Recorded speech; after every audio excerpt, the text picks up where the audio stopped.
Assalamualaikum warahmatullahi wabarakatuh. Nama saya Dini Runanda dari 1243. Saya akan menjelaskan bab 5 tentang Indonesia pada masa reformasi. A. Akhir Orde Baru.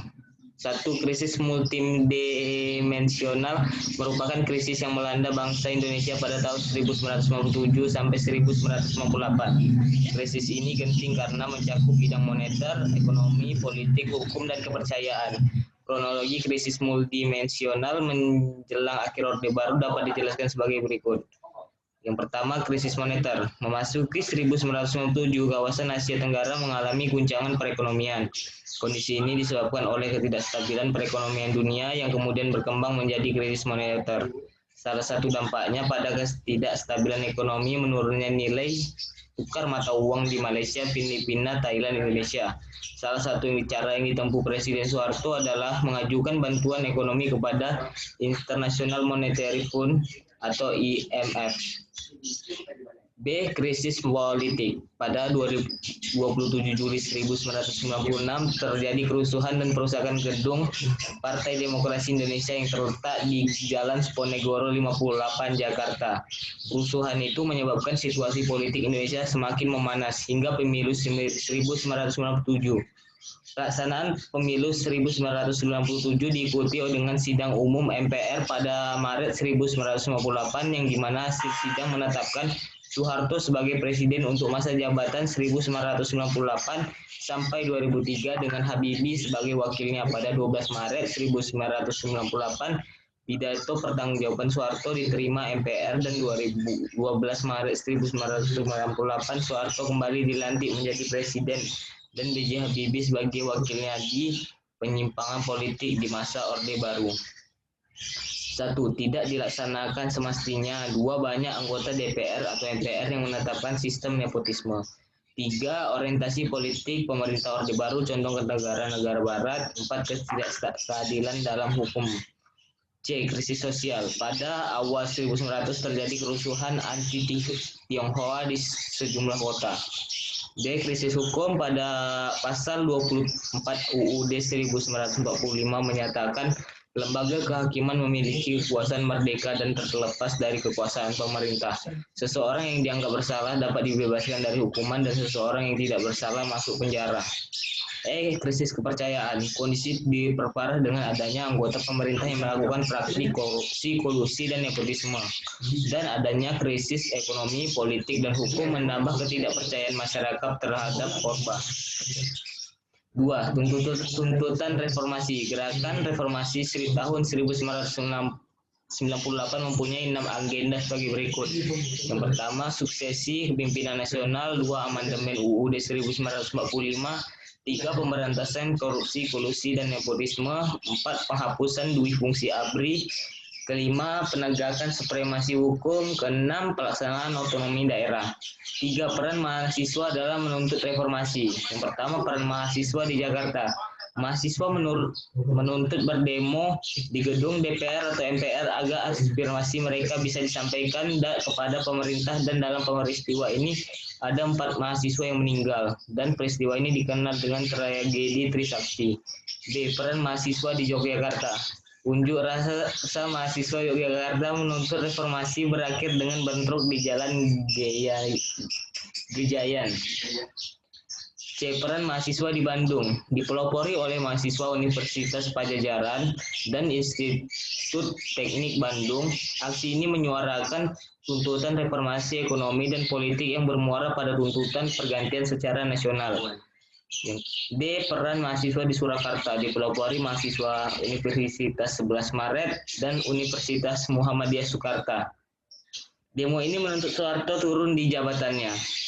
E. Peran mahasiswa Surabaya. UNAIR menggelar aksi keprihatinan secara damai pada 8 Maret 1998.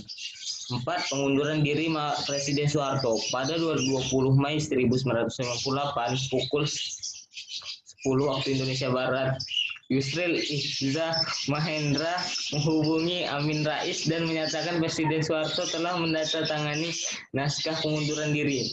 Presiden Soeharto mengumumkan bahwa sesuai pasal 8 UUD 1945, B.J. Habibie melanjutkan sisa masa jabatan presidennya. B. Kehidupan pada masa reformasi.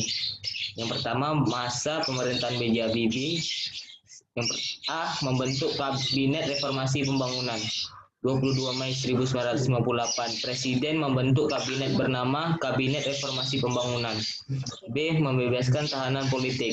Presiden memberikan amnesti dan abolisi kepada beberapa tahanan dan narapidana politik masa Orba, seperti Sri Bambang Pamungkas, dan ia menjadikan Muchtar Papahan yang dijatuhi hukuman karena memicu kerusuhan di Medan pada 1994. C. Menjamin kebebasan pers. Kemerdekaan pers pada masa pemerintahan B.J. Habibie semakin nyata dengan pengesahan rancangan undang-undang pers yang kemudian menjadi undang-undang pers pada tahun 13 September 1959. D. Pelaksanaan pemilu. Pemilu 1959 merupakan pemilu multi partai yang diikuti oleh 48 partai politik. Pemilu dilaksanakan 7 Juli 1959 dan berlangsung damai. Referendum Timur-Timur. Kebijakan presiden adalah penyelesaian masalah Timur-Timur dengan cara lain yang dapat diterima masyarakat internasional. Presiden menawarkan dua pilihan, yaitu pertama adalah otonomi luas, sedangkan rakyat Timur-Timur merdeka dan terpisah dari Indonesia. Sebagian besar rakyat Timur-Timur memilih merdeka dari Indonesia. Memperbaiki perekonomian negara. Yang pertama, melakukan reformasi perbankan dalam rangka program pemulihan ekonomi sejalan dengan penjadwalan kembali utang luar negeri Indonesia. Kedua, menetapkan UU anti monopoli yang diatur dalam Undang-Undang Nomor 5 Tahun 1999 sebagai langkah ke arah penegakan lingkungan bisnis yang transparan. Yang ketiga, memprioritaskan jumlah suplai beras yang memadai dengan harga terjangkau karena jumlah penduduk yang hidup di bawah garis kemiskinan terus bertambah. 4. Melibatkan pedagang menengah, kecil, dan koperasi untuk ikut serta dalam distribusi beras guna mencegah monopoli dan penimbunan beras oleh para pedagang besar. G. Kebijakan otonomi daerah. Kabinet Reformasi Pembangunan Menteri Undang-Undang Nomor 22 Tahun 1999 tentang otonomi daerah untuk mendekatkan negara dengan masyarakat. Otonomi daerah merupakan upaya dari Presiden B.J. Habibie dalam mengatasi kesenjangan yang terjadi antara pusat dan daerah. Selama ini, segala urusan pemerintah dan keuangan terpusat di Jakarta. 2. Masa pemerintahan Abdurrahman Wahid 1999 sampai 2001. Ia dikenal dengan nama Gus Dur yang merupakan presiden keempat pada 20 Oktober 1999. A. Memisahkan Polri dan ABRI. Pada pemerintahan ia Polri dan militer sehingga ABRI tidak lagi menjadi entitas tunggal. Pemisahan ini dilakukan agar kepolisian lebih fokus sebagai pelayanan masyarakat dalam bidang keamanan. ABRI sebagai penjagaan pertahanan. Selanjutnya ABRI diubah menjadi Tentara Nasional Indonesia atau TNI. B. Mengakui agama Konghucu dan menjamin hak hidup masyarakat Tionghoa. Salah satu bukti pengakuan agama Konghucu adalah diizinkan perayaan Imlek di Indonesia. C. Menjamin kebebasan pers. Kebijakan ini terlihat dari adanya penghapusan Departemen Penerangan yang dianggap menjadi penghalang bagi kebebasan berekspresi dan berpendapat. E. Mengatasi upaya disintegrasi Irian Jaya atau Papua.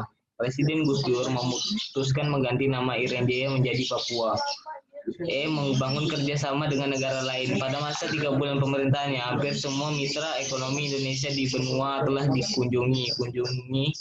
Kunjungan ini berdampak positif, yaitu memulihkan perekonomian yang mendorong aliran investasi ke Indonesia.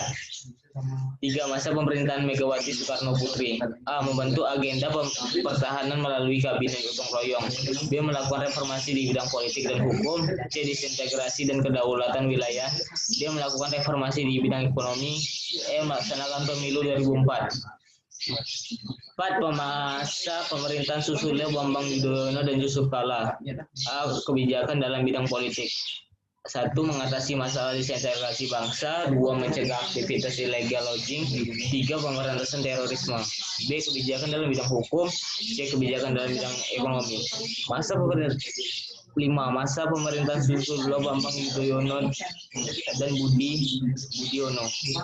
A. Memperbaiki pelayanan publik. B. Memperkuat sistem politik. C. Mewujudkan good governance. D. Memajukan pendidikan. 6. Masa pendidikan Joko Widodo dan Yusuf Kala. A. Peningkatan kesejahteraan rakyat. B. Kebijakan ekonomi. C. Kebijakan kelautan. D. Kebijakan pertambangan. 7. Masa pemerintahan Joko Widodo dan Ma'ruf Amin. A. Menstabilkan tensi politik, memperkuat pemberantasan korupsi. C. Memperkuat perekonomian. D. Memperbaiki kondisi nasional.